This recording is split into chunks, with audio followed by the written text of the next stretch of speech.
Судіть самі, букси не треба часто так буде міняти, як на двохшарових.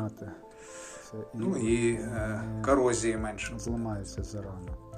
А кран, який там з дюралюмінія або алюмінієм покритий, є подібний чин, то бачимо, що він Покрилося корозією.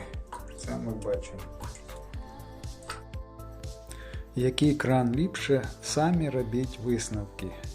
Ви самі дивились і бачили.